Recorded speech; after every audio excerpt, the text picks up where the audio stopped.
Hello guys.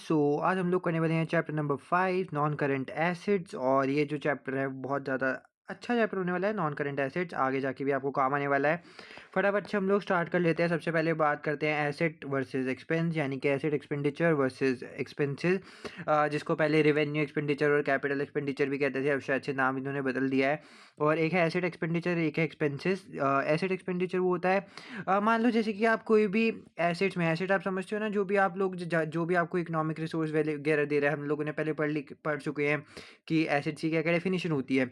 तो अगर उसी एसेट्स को आपको मान लो मेंटेनेंस वगैरह करा रहे हो, लेकिन उससे जो है वो आपके एसेट्स की आगे मान लो यूजफुल लाइफ अभी 3 साल ही है, ठीक है, कि आगे 3 साल और सर्वाइव कर सकता है। लेकिन आपने कुछ ऐसा काम कराया जिससे 3 साल की जगह 5 साल हो गई। एसेट्स की एफिशिएंसी बढ़ी। जो भी काम हम ऐसे करेंगे जिससे एसेट्स की एफिशिएंसी वगैरह बढ़ जाए, जैसे देखो cost of acquiring non current assets, जैसे कि उसकी legal fees, delivery, installation cost जो लगनी ही लगनी है वो एसेट एक्सपेंडिचर में आ जाएगी। इम्प्रूवमेंट, जैसे कि मैंने आपको बताया, इम्प्रूवमेंट अगर हम कुछ करा रहे हैं तो वो भी हमारे एसेट एक्सपेंडिचर है। एसेट एक्सपेंडिचर जो होता है वो हमारा कैपिटल होता है, यानी कि जो बैलेंस शीट होती है उसमें आ जाते हैं। और एक्सपेंसेस वहीं पे डे टू डे रनिंग, जैसे कि हम रिपेयर वगैरह कराते हैं, मेंटेनेंस कराते हैं। मेंटेनेंस यहाँ पे जो मैंने कहा था, जैसे कि एफिशिएंसी जिससे बढ़ी हो, ठीक है, नॉर्मल मेंटेनेंस या फिर रिपेयर्स करा रहे हो या फिर रिप्लेसमेंट कराई हो आपने किसी पार्ट की, ये सब चीज़ें जो है एक्सपेंसेस हैं और पीएनएल में चली जाती हैं, यही एसेट्स में जाती हैं फाइनेंशियल पोजीशन में, और यहाँ पे एक्सपेंसेस हैं स्टेटमेंट ऑफ पीएनएल और ओसीआई में चली जाती है, ठीक है। तो मैचिंग कॉन्सेप्ट की बात करें तो matching concept requires revenue and cost to be match, तो therefore the cost of non current asset should be written off as an expense. वही अब मैचिंग कॉन्सेप्ट आपको पता है कि अगर एक जगह पे आ रहा है तो दूसरी जगह भी आपको दिखाना ही है, ताकि दोनों जगह जो है वो सेम सेम चीज़ें मैच करें। तो वही अगर आप एक तरह से एक्सपेंस रिकॉर्ड कर रहे हो तो फिर दूसरी जगह आप लोग वो फाइनेंशियल स्टेटमेंट में भी दिखा देते हो। उसके बाद डेफिनेशन की बात करें तो एक डेप्रीसिएशन आप लोगों ने सुन रखा होगा। डेप्रीसिएशन जो होता है एक सिस्टमेटिक एलोकेशन होता है of the depreciable amount of a non current asset over it's useful life. सबसे बड़ी बात, नॉन करंट एसेट पे डेप्रिसिएशन लगती है। और नॉन करंट एसेट जरूरी नहीं है कि आपकी जो है फिजिकल एग्जिस्ट करे, टेंजिबल या इंटेंजिबल भी हो सकते हैं। इंटेंजिबल मतलब जिसको हम छू नहीं सकते, जैसे कि गुडविल बहुत बड़ा एग्जांपल है, जो कि एक नॉन करंट एसेट से आ जाते हैं, ठीक है। तो डेप्रिशिएबल अमाउंट, जब मान लो कि हमारे पास 4000 रुपीज़ की कोई मशीनरी है, इसकी यूजफुल लाइफ है 10 ईयर्स, तो इसकी जो डेप्रिसिएशन पर ईयर जो है हमारी आ रही है 400, ठीक है। तो इतनी हमारी डेप्रिसिएशन आ रही है। तो ये जो 400 आ रही है ना, ये होगा मेरा डेप्रिशिएबल अमाउंट। ओके। सो इसके बाद depreciable amount is equal to carrying amount less residual value, जो भी आपकी मतलब रेजिडुअल वैल्यू, मान लो कि आगे जाके आपको ये मशीन आपको पता है कि आपकी मशीन जो है वो 300 रुपये में बिक जाएगी, तो स्क्रैप वैल्यू होगी, ठीक है। ये सब आपको क्वेश्चन में गिवन होता है, तो ये आप लोगों को स्क्रैप वैल्यू वगैरह करना है। बाकी डेप्रिसिएशन की जो है वो फॉर्मूले वगैरह लगा के आप डेप्रिसिएशन कैलकुलेट कर सकते हो। Factor to be taken into account in assessing depreciation को, के क्या क्या फैक्टर्स के होने चाहिए। Cost of valuation of asset, asset की कॉस्ट क्या क्या है, expected useful life to the business and estimated. वही रेजिडुअल वैल्यू, मान लो कि अगर जैसे मान लो मेरा एसेट जो था वो 5 साल तक की लाइफ थी, मैंने इतना एस्टिमेट कर लिया था, और फिर बाद में जाके सोचा कि हाँ ये जैसे 400 की मशीनरी खरीदी थी मैंने, तो लास्ट में जाके मैंने सोचा कि हाँ 50 रुपये तक की तो बिक जाएगी, $50 तक की तो बिक जाएगी, ठीक है। तो ये रेजिडुअल वैल्यू हो गया। उसके बाद अगर हम बात करें अकाउंटिंग कैसे होती है डेप्रिसिएशन की, तो देखो डेबिट करोगे नॉन करंट एसेट, क्रेडिट करोगे कैश, और with cost of the asset, जो भी कॉस्ट ऑफ द एसेट होगी ये हम कब करेंगे, जब नॉन करंट एसेट हम एक्वायर कर रहे हैं। हमने एसेट खरीदा, एसेट खरीदा तो वो हमारा डेबिट बैलेंस होता है, एसेट बढ़ेगा। और क्रेडिट हमने जो भी मतलब कैश वैश से लिया या फिर सप्लायर से किया है, डिपेंड करता है क्या ट्रांजेक्शन है, ठीक है। तो कैश लिया तो कैश जा रहा है, सप्लायर से लिया तो सप्लायर को क्रेडिट कर देंगे। फिर at the end of the year हम क्या करेंगे, सबसे पहले तो डेप्रिसिएशन को डेबिट करेंगे, ये हमारा एक तरह से एक्सपेंस होता है जो कि पीएनएल में चार्ज होता है। इसके बाद हम क्रेडिट क्या करेंगे, non current asset. Non current asset क्योंकि देखो पहले जो थी मेरी एसेट की लाइफ थी, एसेट की वैल्यू थी 4000, अब डेप्रिसिएशन लगने के बाद जो है वो 3500 ही लगेगी, ठीक है, मान लो एग्जाम्पल के लिए। तो मेरा एसेट जो है वो कम हो रहा है, तो इसलिए एसेट को मैं क्रेडिट कर दूंगा और डेप्रिसिएशन को मैं डेबिट कर दूंगा। कितने से कम हो रहा है, 500 से डेप्रिसिएशन को डेबिट, डेप्रिसिएशन डेबिट, और नॉन करंट एसेट जो होगा वो मेरा क्रेडिट हो जाएगा 500 से, ठीक है। और यही आपकी यहाँ पे डेप्रिसिएशन का चलता है। इसके बाद मेथड भी आते हैं, स्ट्रेट लाइन और रिड्यूसिंग आप लोगों को पढ़ना है। तो स्ट्रेट लाइन मेथड जो होता है वो होता है परसेंटेज ऑन कॉस्ट, यानी कि जो भी आपकी कॉस्ट दे रखी है, मान लो 4000 दे रखी है, रेजिडुअल वैल्यू मान लो आप 100 दे रखी है, 100 दे दी, और यूजफुल इकोनॉमिक लाइफ, ये सब क्वेश्चन में आपको पता रहेगा, तो आपको बस नॉर्मल सॉल्व करना है, और ये स्ट्रेट लाइन मेथड हो गया, ठीक है। अब आप लोगों ने मान लो ये निकाला 3900/10, और ये आपका आंसर आ गया 390। अब आपको हर साल, जैसे पहले साल इतनी डेप्रिसिएशन लगाओगे, तो मान लो 4000 में से आप लोगों को 390 माइनस करना है, ओके, जो आंसर आएगा फिर अब अगले साल आप करोगे कैलकुलेट, वापस से जो भी आंसर आया होगा ना इसमें माइनस कर देना 390, मतलब सेम अमाउंट से मेरे को माइनस करना है 390 390 हर साल 390, ठीक है। वहीं पे रिड्यूसिंग बैलेंस मेथड में क्या करना पड़ेगा, यहाँ पे थोड़ी सी अलग चीज़ होती है। अब ये एग्जांपल, अब यहाँ पे देखो ये वाले इसको छोड़, ठीक है। यहाँ पे एग्जांपल पे देखो, ये स्ट्रेट लाइन मेथड था जहाँ पे एक ही डेप्रिसिएशन का अमाउंट था, और इसके बाद अगर रिटर्न डाउन वैल्यू मेथड की बात करें, जैसे यहाँ पे 390 था, अब जैसे 4000 में से 390 मैंने माइनस करा, मान लो ये वाले मेरे को अमाउंट आ रहा है अभी के, मान लो कि ये 300 ही था, ठीक है, तो ये 3700 बचा। अब मैं 3700 पे वापस से डेप्रिसिएशन कैलकुलेट करने वाला हूँ। 3700 अपॉन में जो मेरी यूज़फुल लाइफ थी 10 थी, अब एक साल मेरा बीत गया तो कितनी बची होगी 9। फिर इसको काटोगे, जो भी डेप्रिसिएशन अमाउंट आएगा फिर वो 3700 में से माइनस कर देना, फिर जो अमाउंट आएगा। इसका मतलब ये है कि हमेशा हमें हर बारी डेप्रिसिएशन को ना कैलकुलेट करना है, रिकैलकुलेट करना है उसकी यूज़फुल लाइफ के अकॉर्डिंग। और ये नहीं जैसे स्ट्रेट लाइन मेथड तो बहुत आसान सा है, 390 आया और बस ख़त्म कर दिया। और वरना उसके बाद अगर दूसरा मेथड रिड्यूसिंग बैलेंस मेथड है तो आपको बार बार डेप्रिसिएशन कैलकुलेट करनी होगी जो भी आपका अमाउंट होगा। ओके, बाकी आप वन शॉट है तो मैं समझता हूँ कि आपको इतना तो मतलब डेप्रिसिएशन तो कैलकुलेट कर ही पाते होगे। उसके बाद नॉन करंट एसेट की सेल्स की कुछ वो हैं एंट्रीज। डेबिट क्या होता है, डिस्पोजल अकाउंट, क्रेडिट होता है नॉन करंट एसेट। किससे होगा, जो भी कॉस्ट होगी एसेट की ओरिजिनल। तो आप क्या करोगे, डिस्पोजल अकाउंट, यहाँ पे आप एसेट या अकाउंट भी बना सकते हो, तो आप डिस्पोजल अकाउंट को जो है वो डेबिट कर दोगे। अगर ये डिस्पोजल अकाउंट है तो यहाँ पे नॉन करंट एसेट आ जाएगा, जितने भी अमाउंट है वो, ठीक है। उसके बाद नॉन करंट एसेट जो है वो एक्यूमुलेटेड डेप्रिसिएशन अकाउंट, यहाँ पे डेबिट होगा और क्रेडिट हो जाएगा डिस्पोजल अकाउंट। जो भी यहाँ पे मतलब ये एक्यूमुलेटेड का मतलब होता है एक साथ जितने से पहले ईयर में 100 लग गई, दूसरे में 100 लग गई, तो तीसरे ईयर तक अभी एक एक्यूमुलेटेड डेप्रिसिएशन जो है वो 200 दिखा रही होगी, ठीक है। तो जितनी भी इकट्ठी डेप्रिसिएशन हो जाती है। ये सब sales of non current assets की जो है वो जनरल एंट्रीज हैं, वो अलग ट्रांजेक्शन टू ट्रांजेक्शन डिपेंड करती है। तो हम आगे बढ़ते हैं। इसी के साथ ये देखो आपको डिस्पोजल अकाउंट दे रखा है, जैसे यहाँ पे कर रखा है, देखो यहीं से आप एंट्री भी बना सकते हो। ये साइड होती है डेबिट, ये साइड होती है क्रेडिट। तो डिस्पोजल अकाउंट यहाँ पे डेबिट हो रहा है तो नॉन करंट एसेट जो भी कॉस्ट है उसकी क्रेडिट, और जो हमारा प्रॉफिट बच रहा है वो भी क्रेडिट। यहाँ पे डेप्रिसिएशन कैश, ये non current asset P&L, disposal इसमें क्रेडिट होगा, और ये सारी जो चीज़ें हैं वो डेबिट हो जाएंगी। ओके, तो ये सब आपके जो हैं वो यहाँ पे एंट्री से रिलेटेड ही हैं। जो यहाँ पे एंट्रीज है वो यहाँ पे टी अकाउंट बना के करा है, आप कैसे भी कर सकते हो, ठीक है। इसके बाद हम बात करते हैं रीवैल्यूएशन। रीवैल्यूएशन का मतलब, मान लो आप लोगों ने अभी तक डेप्रिसिएशन लगाते गए, स्टार्टिंग में 4000 था, अब डेप्रिसिएशन लग के आपकी जो मशीनरी की वैल्यू है वो 3500 में बच गई, ठीक है। अब आप लोगों ने रीवैल्यू करा, आप देखा कि आपकी मशीनरी की वैल्यू जो है ना, रीवैल्यू का मतलब एक टाइप से आप वापस से मार्केट की सिचुएशन अकॉर्डिंग देखते हो कि हाँ मशीनरी की वैल्यू मार्केट में कितनी है, फेयर वैल्यू वगैरह सब चीन रहता है। तो रीवैल्यू हो गया, मान लो कि आज मेरी मशीनरी की वैल्यू है 4200, तो मैंने क्या कर दिया 3500 से मेरी मशीनरी हो गई 4200, 700 का गेन हो गया, ठीक है। तो यही होता है वो मेरा रीवैल्यूएशन के अंदर। Reason for revaluation, to reflect the current worth of asset on the, obvious सी बात है यार। अब मेरी फाइनेंशियल स्टेटमेंट जो है मैं दिखा रहा हूँ 3500 की मशीनरी है, लेकिन उसकी वर्थ जो है वो 4200 की हो गई है। तो मेरे को, आप लोगों को याद हो, हमने पढ़ रखा है हमें फेथफुल रिप्रेजेंटेशन करनी है, ट्रू एंड फेयर भी दिखाना है। तो जिस चीज़ की वैल्यू 4200 है मैं उसको 3500 में क्यों दिखाऊँ, है ना। तो इसलिए मैं रिवैल्यूएशन करके दिखाता हूँ। जो भी डिफरेंस होता है between the revalued amount and the previous net book value, वो जो होता है वो OCI में जाता है। आपको पता होगा P&L हम बनाते हैं, तो P&L के बाद एक थोड़ी सी OCI बनाते हो, अदर कॉम्प्रिहेंसिव इनकम, इसके अंदर रिवैल्यूएशन सरप्लस जाता है। तो ये बता रहे हैं, जैसे इन दोनों के बीच मैंने एग्जांपल लिया था 3500 और 4200, दोनों के बीच में डिफरेंस है 700 का, ठीक है। तो 700 का जो भी हमारा डिफरेंस है वो जाएगा रिवैल्यूएशन सरप्लस में, OCI में जो कि आता है P&L OCI में, और with in equity in the state SFP, ठीक है। इसके बाद जो भी डिप्रिसिएशन है, देखो मान के चलो ये हमारा पूरा, ओके एक सेकेंड, मान के चलते हैं हम लोग, ये हमारा जो है वो पूरा ईयर है।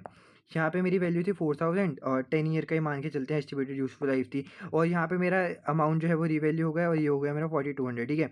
तो इसके बाद देखो इतने ईयर में तो मैं पहले डिप्रिसिएशन नॉर्मल 4000 पे कैलकुलेट कर लूँगा, या ये बीच में मान लो, ठीक है।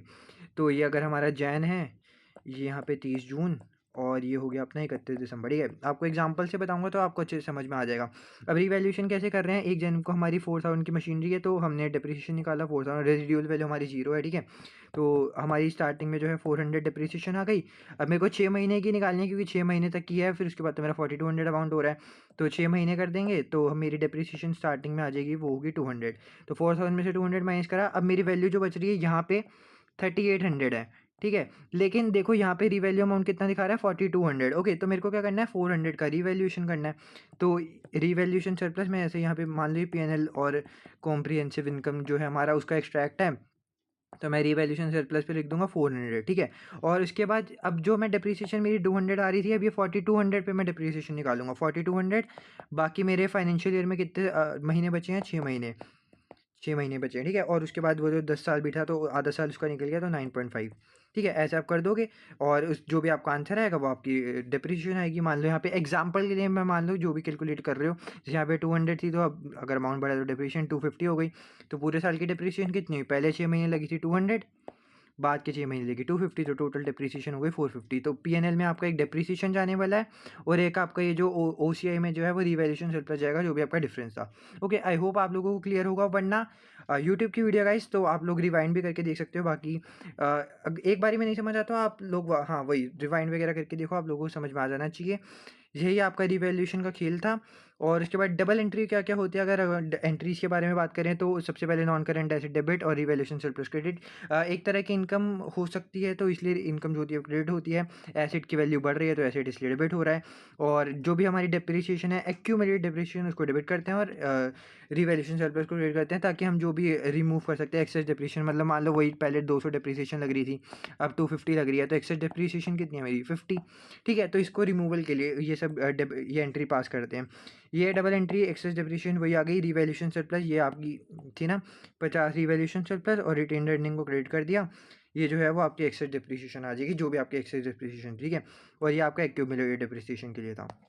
इसके बाद बात करें IAS 16, जो कि हम पढ़ ही रहे हैं। नॉन करेंट एसेट जो है यानी कि प्रॉपर्टी प्लांट एंड इक्विपमेंट, वो IAS 16 के अंडर ही आता है, ठीक है? तो इसकी मेजरमेंट कैसे करते हैं? The initial measurement of the value of tangible non current asset, tangible मतलब वही जो इसकी फिजिकल एक्सिस्टेंस हो, should be cost this include directly attributable cost. मतलब आपको ये मान लो कि मशीनरी है, तो अब आपकी इसकी कॉस्ट कितनी है, कितना मतलब नॉन करेंट एसेट को हम कितनी फाइनेंशियल स्टेटमेंट पे दिखाए, तो उसमें क्या क्या कॉस्ट में क्या क्या इंक्लूड करेंगे।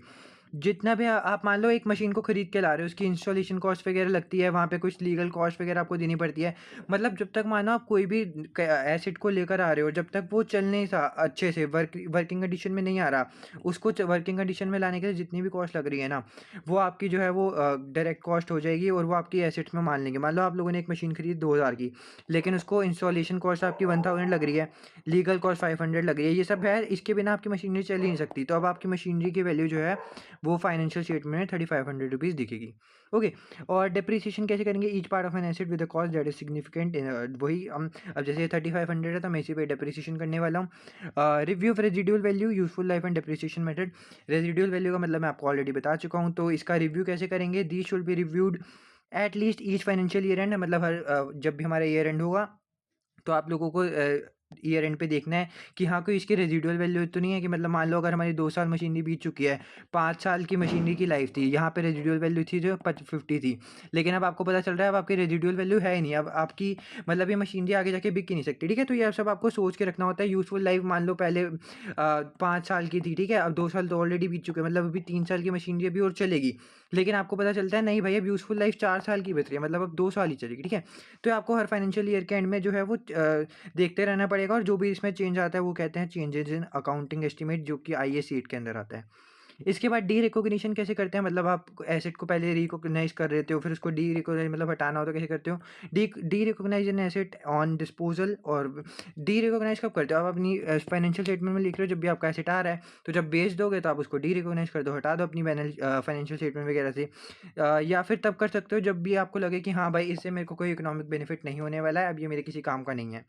द गेन और loss arising from the D recognition, जो भी आपका गेन और लॉस आ रहा है वो आपका जो भी मतलब डिफरेंस आएगा। मान लो कि अभी आपकी जो मशीनरी है वो 300 की थी, ठीक है? अब आपको इसका कुछ काम धंधा है नहीं ना, आपको कोई इकोनॉमिक बेनिफिट एक्सपेक्ट है, तो जो भी इसको बेचने से हल्का सा जो भी छोटा मोटा अमाउंट आ रहा है वो आप जो है वो अपनी स्टेटमेंट ऑफ कॉम्प्रिहेंसिव इनकम में रिकॉग्नाइज करके लिख दो। ओके, इसके बाद अगर हम बात करें तो ये सब आपको दिखा रहा है नोट डिटेलिंग मूवमेंट्स इन पीपी वगैरह में जो भी होता है, कि आप लोगों को एक साथ मतलब पूरा अकाउंट बना के दिखा रहे हैं कि यहाँ पे land building plant machinery fixture fitting water, ये टोटल में कैसे है, बिगनिंग में कितना था, एडिशन कितना हुआ, डिस्पोजल कितना हुआ, इसको आप टी अकाउंट बना के भी कर सकते हो।